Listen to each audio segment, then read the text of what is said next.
أشرف عصر يوم أمس السيد الحبيب نادير رئيس اللجنة الإقليمية للتنمية البشرية عام الإقليم سيدي قاسم على إعطاء انطلاقة الدورة الأولى للمعرض الاقتصادي والاجتماعي والتضامني.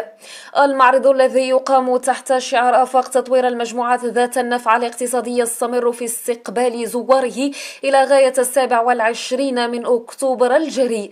المعرض الذي تحتضن فعاليته ساحة الحديقة البلدية بشارع الرباط هو فرصة لاستعراض مجموعة متنوعة من المنتجات المجالية ل15 تعاونية استفادت من دعم المبادرة الوطنية للتنمية البشرية والمندرجة في إطار سلاسل الواعدة بالإقليم، حيث يعتبر هذا المعرض بمثابة منصة لإبراز تنوع وثراء المنتجات والحرف المحلية.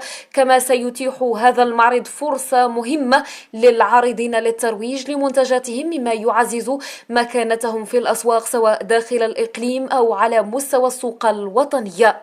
المعرض يعرف بالموازاة مع ذلك تنظيم ورشات لفائدة رؤساء التعاونيات تهم السلاسل الواعدة في مجال تربية النحل وتربية الحلزون والخدمات الاجتماعية والتسويق الرقمي والتجارة الإلكترونية. الدورة الأولى للمعرض الاقتصادي والاجتماعي والتضامني بسيدي قاسم يعد تجربة غنية لكل من المهنيين والزوار، كما أنه فرصة لاستعراض إنجازات قسم العمل الاجتماعي بعمالة سيدي قاسم، مما يعكس الجهود المبذولة من طرف اللجنة الإقليمية للتنمية البشرية من أجل تحقيق التنمية المستدامة داخل إقليم سيدي قاسم. هذا المعرض هذا ديال مدينة سيدي قاسم، وبصراحة يعني كنا في حاجة ماسة لهذا المعرض، لأن كنشوفوا ما كانوش معارض من مدة طويلة، وكنتمنوا ان شاء الله باش تكون هذه هي الانطلاقه ديال هاد العارضين، وتكون هذه هي الانطلاقه ديال اقليم سيدي قاسم. وكنشكروا كاع المسؤولين. بالنسبه حنايا جينا كنمثلوا تعاونيه ورده شتاونه، والحمد لله ورده شتاونه يعني كانت سبق لها وفازت بجوج ديال الميداليات في المعرض الدولي بمكناس، يعني فزنا بالميداليه الذهبيه والميداليه الفضيه.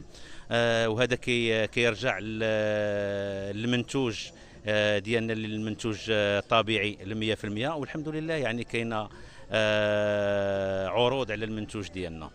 بالنسبه للتعاونيه كتنتمي للاقليم سيدي قاسم، والحمد لله يعني التعاونيه كان سبق لها واستفادت من الدعم ديال المبادره الوطنيه. كنشكروا المسؤولين اللي داروا الثقه في التعاونيه.